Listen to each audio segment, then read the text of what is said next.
Cracking, everybody. Welcome back to the channel. Second video of the day. New video of the day. First of all, I want to say I see that for some reason there's a lag. There has been a lag in a few different videos. My mouth is either moving before you hear the sound or after you hear my voice, right? I reset my computer. I restarted it. Hopefully that fixes it because I know how annoying it is. And if it's doing that, then just listen. You don't got to look at me. It's probably better that way, huh?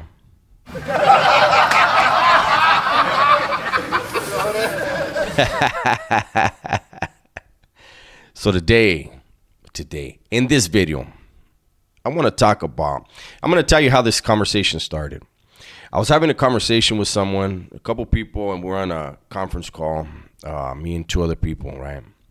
And we were talking about the difference in what goes on here as far as gangbanging compared to south of the border, you know. While there are people, especially like in law enforcement, that call gangbanging over here terrorism, I think when you go south of this border, you realize what terrorism really is, right? And so it reminded me of someone, and I'm going to go ahead and say his name. Shout out to Largo from MS. I don't know if Largo's still around. I don't know. I haven't seen him. Last time I saw him was in C10 in the shoe. So I met Largo in New Folsom in the Oyo. And then we were in Corcoran Shoe together. And then, like I said, we were in the Bay together, right? In New Folsom, I told a story about there was a white dude named Ron, crazy ass Ron, and he had disrespected. There was a female CO, very beautiful, Mexicana.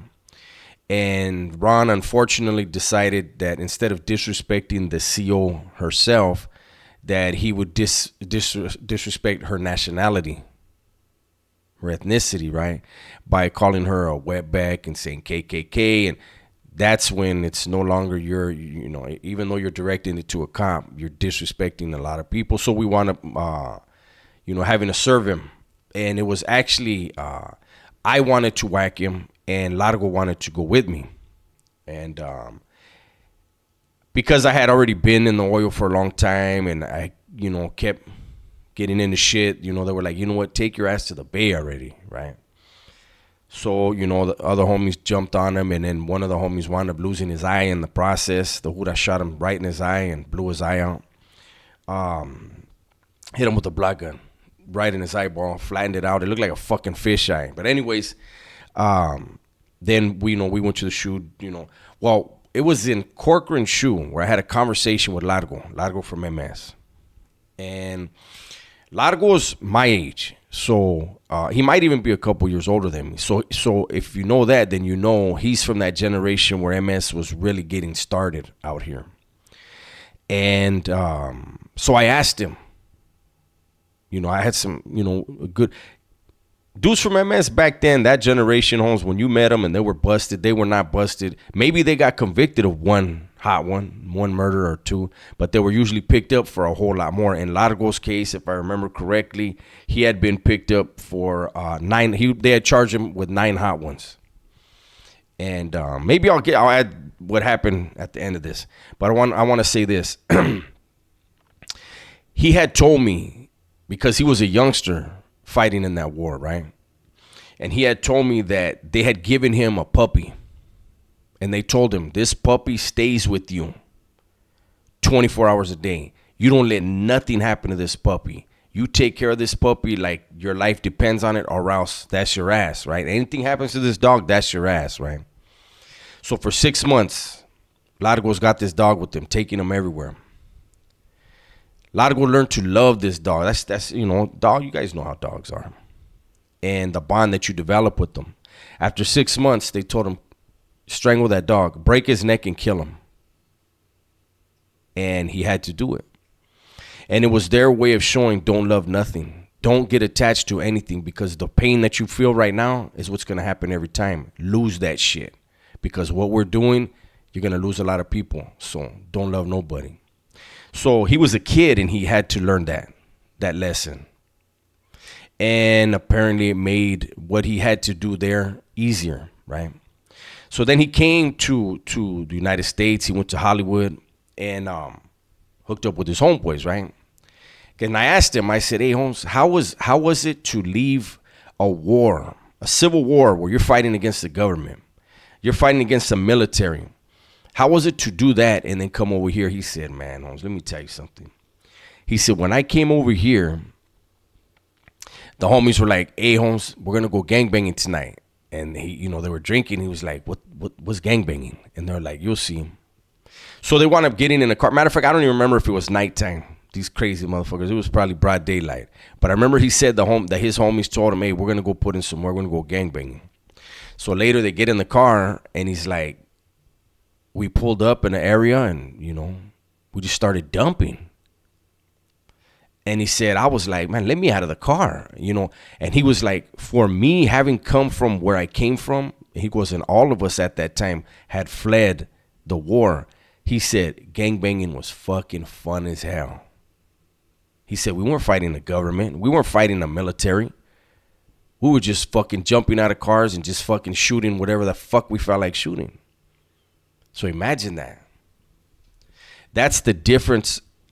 When they talk, like nowadays, it's different. A lot of the guys that are in MS, they've come from here, or even if they came from over there, it wasn't that war. But initially, when those guys started and what they had come from, it's no wonder why they were quickly able to establish themselves. And I'll tell you this, I will add it. So Largo had told me that he had gotten charged with the murders. Whether or not he did them, we don't get into all that shit, right? You don't even ask those type of questions. That's his business. But his family had hooked him up with a witch, right? And the witch came to see him in the Alley County Jail. And he had been in the Alley County Jail. I think he fought his cases for about 5 years. So unfortunately for him, every time MS got a green light, he fucking was there. He went through hell, man. But while he was there, the witch told him, listen, you have to wear, if I remember right, they said, wear your t-shirt inside out every day. Your boxers inside out and your socks inside out. I've already taken care of everything on my end. But one thing you cannot do no matter what. You cannot get high and you cannot have alcohol. You cannot put anything into your system like that. That's going to alter your system, right? So he's like, all right, no problem. My shit inside out, no drinking, no getting high. That's nothing. So the cases start getting dropped on him. Start getting dropped. I think he went to trial a couple of times. Shit was just getting... He was down to where he was fighting one case. Guess what he did, people? He drank some Pruno and got broke the fuck off. He got 8 of them knocked off and forgot. He took his eyes off the ball. And there's people that are probably watching that are saying, well, good. At least he didn't walk. The dude killed all those people. Again, I don't know if he really killed all those people. I know he was a very funny motherfucker. He was a good dude. Like I said, I don't know what happened to him later. I know he was hilarious. I remember him telling me one time when I wanted to move on that white boy Ron over the disrespect. And Largo tells me, hey, homie, let me go with you. He goes, I already pulled my strap out. He goes, because I'm going to keep it real. I can't fight for shit, homie, but I'll stab anything. There's probably people saying, why would you laugh at that? Listen, that's the way it is in there. That's the way it was in there. And that's a true story, what really happened. And I laughed even harder than that when he told me that. So that's my little spiel on the vatos from MS. I know a lot of the older ones, ones my age and older. And it was a different time, different era. But I'll tell you what, that neighborhood has had that treacherous ass fucking reputation since the 80s till now. Most neighborhoods don't maintain that type of notoriety. You have to be completely with it in the beginning in order to exist and establish yourself. And usually people simmer down. They don't. With that said, everybody please be safe, be smart, and tell the ones you love that you love them. I'm out.